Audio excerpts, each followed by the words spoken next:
Nowhere are rising costs hitting Americans harder than at the gas pump and the grocery store, places we spend 25 cents of every dollar we earn.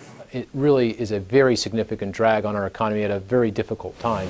Over the last year, the cost to fuel our cars has jumped more than 33%, but it's the 3.1% rise in food and drink costs that's hurting consumers the most.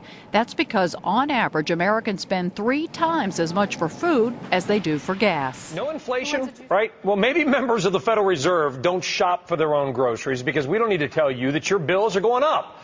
And it's all part of a bigger economic story. Jeff Cox is here. He wrote an article about this today and saying, listen, the food inflation story is A, getting worse, and B, tells the tale. But what tale does it tell? Good news, bad news. Good news is gas prices have gone down about 5% over the past month. The bad news is food prices are going up, up, up. Now, the government tracks about 76 different items on the BLS website. About 45 of those items have gone up in price just over the past month, 66% over the past year. Let me hit a couple highlights here. Grapes, 1 month, grapes 30% up.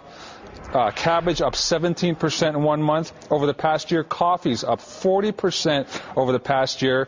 The only good news here is that you can drown your sorrows in a bottle of wine. It's down 24% over the past month. Even though grapes are up. Is there any particular common factor or denominator here that is pushing prices up, apart from, you know, the usual weak dollar and printing money, I mean, you could just draw a straight line from the commodities prices, the way that they have just gone parabolic. You have all this cheap dollars. You also have rising demand around the globe, so that's helping. Another big factor, though, is weather. The weather, the problems, the tornadoes, everything has wreaked havoc on this year's supply. It's kind of too late at this point. You're going to have that continued price.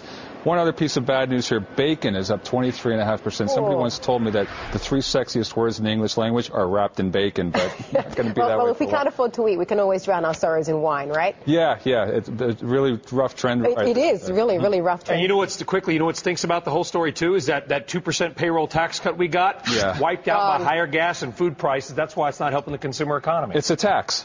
It is indeed. Thank you so much, Jeff, as always. And upon checking out, the gal asked me what I was doing with so much food, and I said, there's an economic collapse coming to this country. Plan now. And she laughed. She actually thought that was funny. Here's the point. There are people out there that we can't help and don't want to help themselves. But as for the rest of us, buy storable food now. It remains cheap at this very moment in time, despite the meteoric rise in price of wheat, up 54% since June. Sugar's up 114%, and corn is up 79%, along with most other commodities, including silver. Buy food now for storage. This instant. Go tonight, tomorrow. Buy food in any amount you are able to buy it. Just as silver was cheap 1 year ago at $14.32 an ounce, food is cheap today compared to what it will cost 1 year hence, and perhaps much, much.